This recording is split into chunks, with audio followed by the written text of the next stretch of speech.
मूर्तिमंत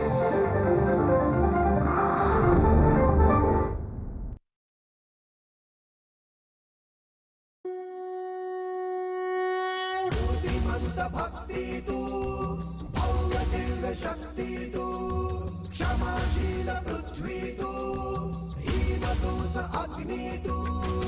मूर्तिमंत भक्ती तू, भव्य दिव्य शक्ती तू, क्षमाशील पृथ्वी तू, हिमतूच अग्नी तू.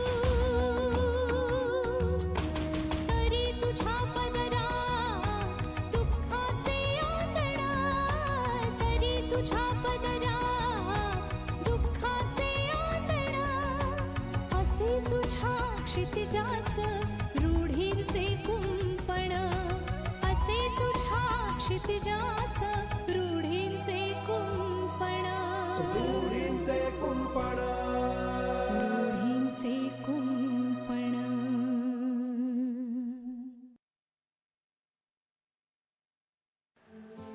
नवीन घरी गृहप्रवेश करताना पुरूने आपल्याला आमंत्रण नाही पण निदान सांगायला तरी हवं होतं. You are genius. आधी BA, मग LLB आणि आता LLM. That's great. मी गुरु मानते ॲडव्होकेट पुरुषोत्तम केळकरांना. तू मला डिवचू नकोस अंजली. काय करणार तुम्ही? सतत डिवचून सुद्धा परिणाम शून्य. प्रकाश, मी एज्युकेटेड आहे आणि आता एक्सपिरियन्स मिळवण्यासाठी मी पुरुषोत्तम सरांकडे असिस्टंटशिप करणारच.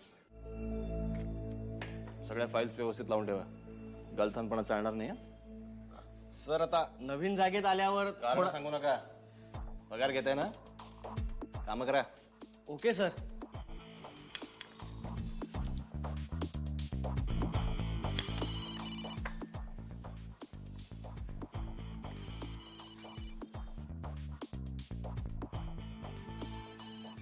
कामात आहे सांगा, मीटिंग मध्ये.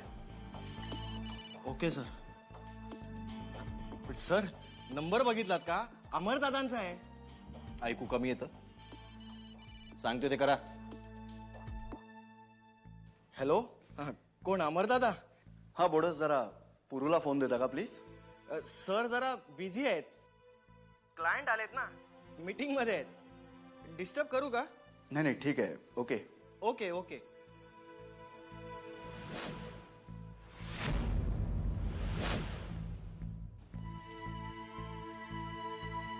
काय झालं? फोन घेतला नाही ना? नाही आणि घेणारही नाही. पुरू भाऊजींचा स्वभाव तुम्हाला माहिती आहे ना. त्याचं काय? त्याचा एवढा फारसा विचार करू नका. आणि विचार करण्यासारखं काही नाहीच आहे त्याच्यात.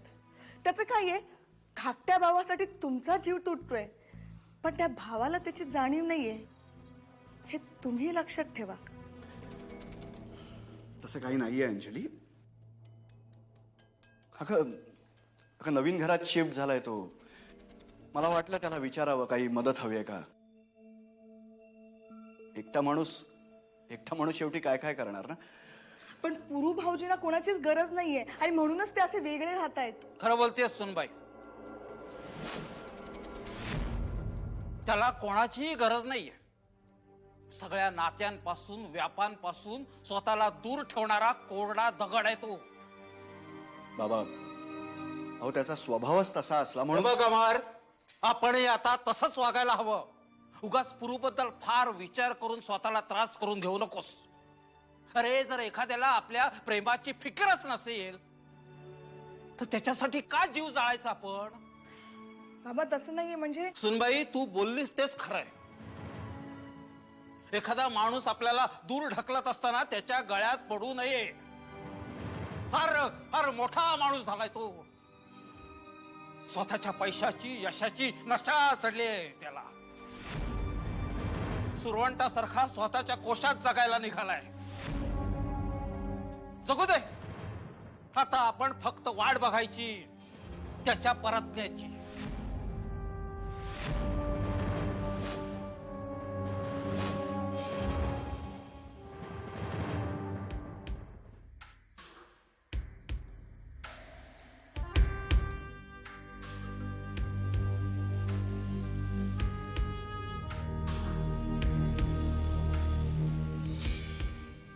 हे पण तू परस्पर निर्णय घेऊन मोकळा झालास. मी फक्त माझ्याबद्दलचा निर्णय घेतलाय बाबा. माझ्याबद्दलचा? अरे म्हणजे आम्ही तुझे कोणीच नाही का? हाच वाद मला नको होता. Emotional drama. ऐका, इमोशनल ड्रामा. एक मिनिट. आई एक मिनिट. मी यश मिळवलं, पैसा मिळवला, आता मला स्वतःची स्वतंत्र जागा हवी आहे, म्हणून मी हा बंगला घेतला. मी खूप मोठी चूक करतोय असं वाटतंय तुम्हाला? असं कोण म्हणतंय पुरू? अरे तुझ्या यशामध्ये, तुझ्या पैशामध्ये आम्हाला सुद्धा अभिमानच वाटतोय. मग हा वाद कशाला आहे? पुरू, अरे हा वाद हक्काचा आहे, प्रेमाचा आहे. अवास्तव आहे हा.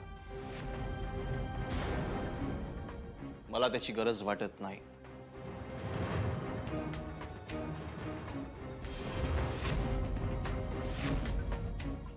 काय काय रे बोलण्याची पद्धत तुझी? सरळ स्पष्ट, जे आहे ते आहे. अरे तेच तर सांगण्याचा प्रयत्न करतोय पुरू. हे बघ, अरे जे आहे ना ते एकत्र राहण्यातच आहे. हे आपलं एकत्र कुटुंब. मला नाही तसं वाटत. पुरू, आपण एकत्र राहिलो तरच आपलं एकमेकांवर खूप प्रेम आहे, या दिखाव्यावर माझा विश्वास नाही. अरे हे सगळं प्रदर्शन आहे असं म्हणायचंय का तुला? माझ्यापुरता आवाज संपलाय. मी लवकरच शिफ्ट होणार.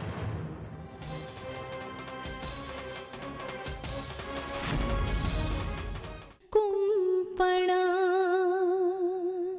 हे सगळं प्रदर्शन आहे असं म्हणायचंय का तुला? माझ्यापुरता आवाज संपलाय. मी लवकरच शिफ्ट होणार.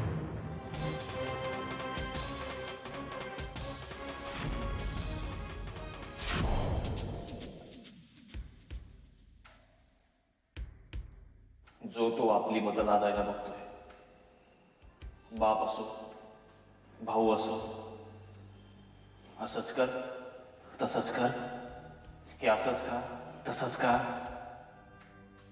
डिस्गस्टिंग, संकुचित, पारंपरिक पोसटलेली विचारसरणी. मला नकोय तो गोतावळा. अंगाला चिकटणारी जळमट, नात्यांची रक्त पिणारी पोचिड. I hate this. I hate this. नाही, माझ्या आयुष्यात कोणाचाच इंटरफिअरन्स नकोय मला. No way. काय म्हणताय ॲडव्होकेट महेश बोडसाहेब? कसे आहात? अरेच्छा, नावासकट बोलताय. कोण आहात आपण? तुम्हीच ओळखा बघू. हो, विनोदी दिसताय. ओ, लपाछपी कसली खेळताय? Okay okay okay. मी मैत्री, ॲडव्होकेट मैत्री बर्वे. ओळखलत ना मला? मी पुरुषोत्तम सरांची असिस्टंट बोलतेय. पुन्हा विनोद करताय? हो, आमच्या सरांना गेल्या 5 वर्षापासून मी एकटाच असिस्टंट आहे. आमच्या सरांच्या स्वभावाला 5 वर्ष सहन केल्याबद्दल राष्ट्रपती माझा सत्कार करणार आहेत. पुढच्या 5 वर्षांनी माझाही सत्कार करतील बोडसाहेब. अहो पुन्हा विनोद करताय तुम्ही. आमच्या सरांच्या 5 किलोमीटर परिघात स्त्री नाही. मुलगी म्हटलं की RDX पेक्षाही भयंकर स्फोटक बनतात आमचे सर. पण मला भेटल्यावर तसं काहीही होणार नाही. मग कधी भेट घालवून देताय आमची? अहो, माझा 13वा घालायचं ठरवलेत की काय तुम्ही? ॲडव्होकेट बोडस, अहो तुम्ही किती घाबरताय. आणि एक गोष्ट लक्षात ठेवा, मी ॲडव्होकेट पुरुषोत्तम केळकरांकडेच काम करणार. हो, आधी कधी आत्महत्येचा प्रयत्न केलाय? नाही, हा पहिलाच प्रयत्न आहे. उत्तम. बोडस, मी LLB LLM केलंय. मला पुरू सरांकडे शिकायचंय. आणि बाय द वे, ते मला शिकवणारच. हां, फक्त तुम्ही मला थोडीशी मदत करायची. सो आपण लवकरच भेटूया. बाय, सी या. बाय.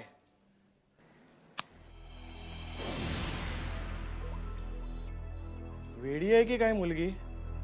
नुसत्या कल्पनेनेच भिरभिरलं मला. आई मला पुरू सरांकडे शिकायलाच हवं. हां, आय नो, तो माणूस विक्षिप्त आहे.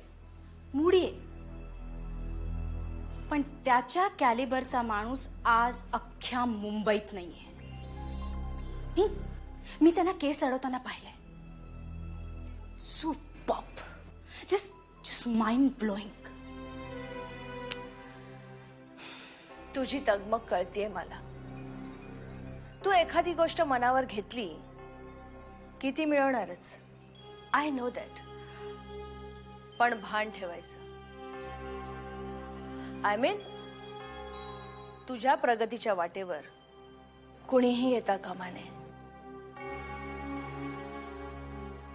तू ॲडव्होकेट केळकरांकडे जरूर प्रयत्न कर, पण त्यांची शॅडो म्हणून राहू नकोस. त्यांचा शिडी म्हणून वापर कर. आई, लक्षात ठेव,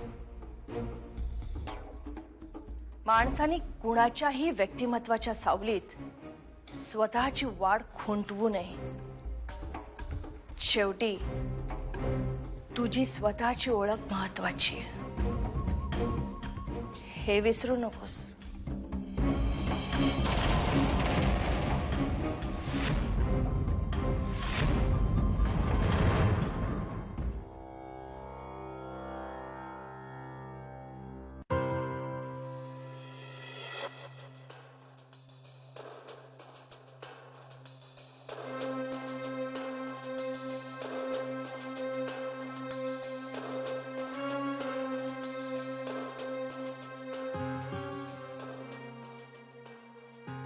बाबा,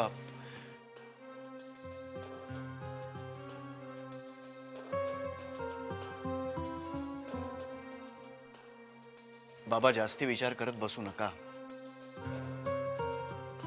खरं तर आता मला तुमची जास्ती काळजी वाटायला लागली. हे बघा, आई येईल थोड्या वेळात आणि आपल्याला असं वाटलं की तिला उशीर होतोय तर मी स्वतः जाईन तिला आणायला. पण तुम्ही नाही, मी बरा आहे. बरा? तुमच्या चेहऱ्यावरून तरी ते तसं दिसत नाहीये बाबा.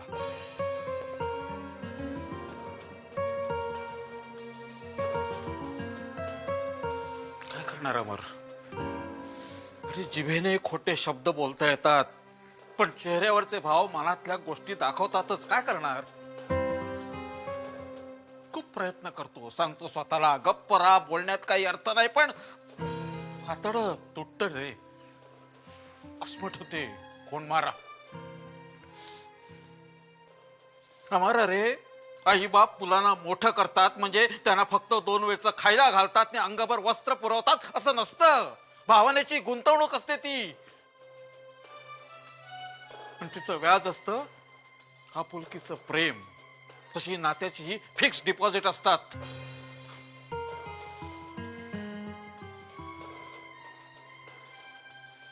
पण प्रेमाच्या बीजाला तिरस्काराची अंकुर आला ना की जमिनीला जसं गलबलतं ना तसं काहीसं होत आहे. बाबा, तुमच्या शब्दातून मला तुमची वेदना जाणवते. खरं सांगतो बाबा. हो, पण काही गोष्टी आपण त्रास न करता स्वीकारतोच की नाही. त्यातलीच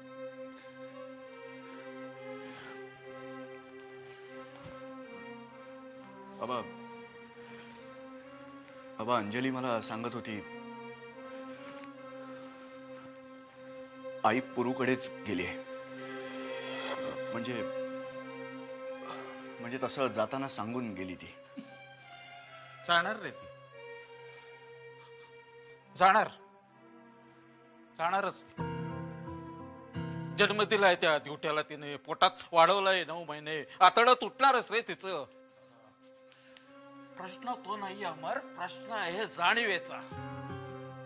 ही या सगळ्याची जाणीव त्या पुरूला का होत नाहीये? बाबा बसतो. सॉरी, चुकलं. गप्प बसतो. पुरुष आहे रे मी. नाही मला माझ्या बायकोचा अपमान सहन होत. लाही होते अंगाची.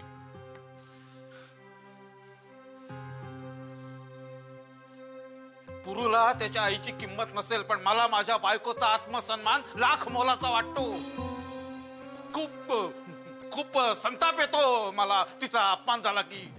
बाबा चुकलो, बसतो. हा, गप्प गप्प बसतो मी. गप्प.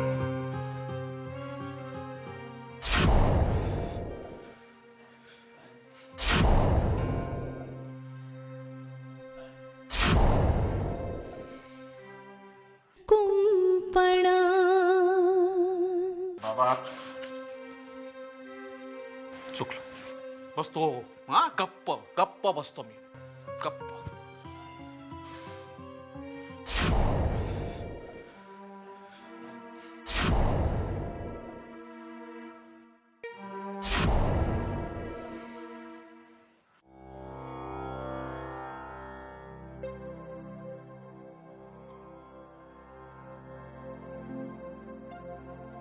पुरू असं बोलतात का रे? आई तुला उशीर होतोय.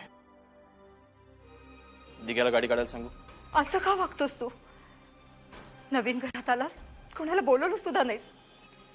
5 वर्षांपूर्वी चित्रेंनी घर घेतलं होतं. मी फुल फर्निश बंगला घेतलाय. अरे पण आज इथे तू राहायला आलायस ना, मग एक शास्त्र म्हणून. चित्रेंनी केली होती. वास्तू तीच आहे ना. हो, पण पूर्वास तू इथे राहायला आलायस, मग घराच्या सुख समृद्धीसाठी, शांतीसाठी काही पूजापाठ, हवन. त्यासाठी मला काम करायला हवंय. माझ्या ताकदीवर, बुद्धिमत्तेच्या जोरावर सगळं खेचून आणू शकतो मी. फक्त 8 वर्षात बोटावर नाचवले मी लोकांना. कमरेत असं वाकवलंय ना. इतका अहंकार बरा नाही पुरू. मनगडात ताकद असेल तर का करू नये अहंकार. ऐपुरे, मला एकांत हवाय म्हणून मी जागा घेतली. मला फक्त माझं काम आणि मी एवढंच महत्वाचं आहे. अरे पण निदान तुझ्या बाबांना तरी बोलवायचंस, अमर अंजलीला तरी बोलवायचंस. आई, माझ्याकडे खरंच हे असल्या फॅमिली ड्रामासाठी वेळ नाहीये. माझा 1-1 तास लाख मोलाचा आहे. वेळ पुरत नाही म्हणून 5-5 लाखाचे केसेस सोडतो मी. आणि शिवाय आपली माणसं म्हणतात ना ते, मग त्यांनी यायला हवं होतं. तू नाही आलीस.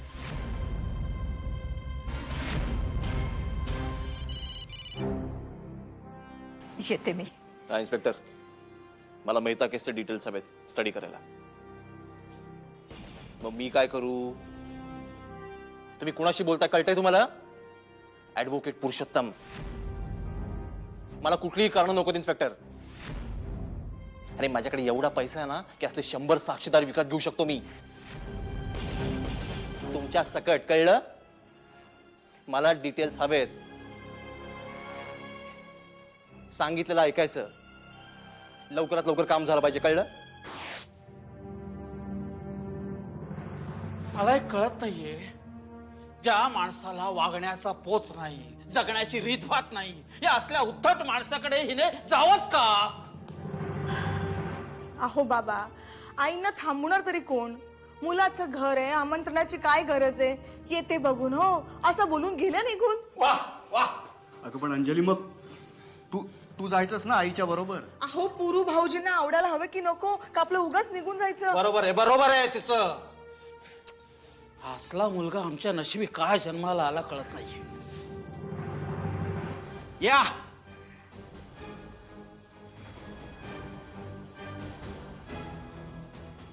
झालं समाधान?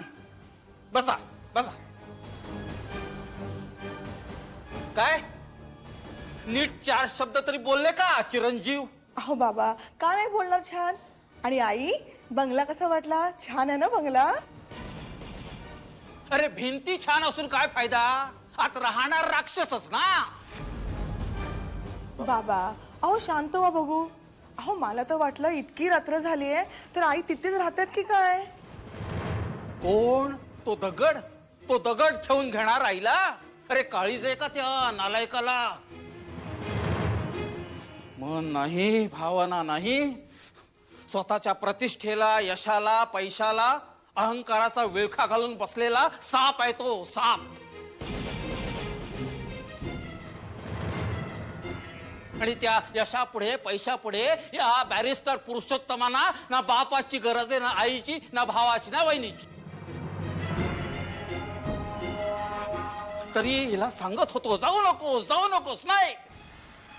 अरे घरात साधी वास्तू शांत नाही, पूजा अर्चा नाही, आपल्या माणसांना बोलावणं नाही. अरे ही काय रीत झाली? हे असले संस्कार केले होते आम्ही. तुला सांगतो, ही एवढी आई वणवण करत धावत त्याच्याकडे गेली ना, त्या नालायकाने हिला साधं पाणी विचारलं नसणार.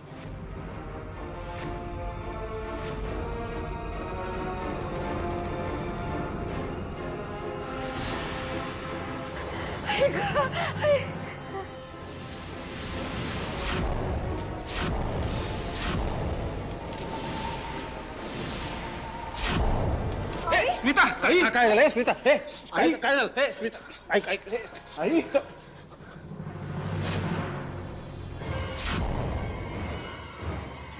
स्मिता काय होतं? स्मिता बोल काय? स्मिता स्मिता बोल स्मिता.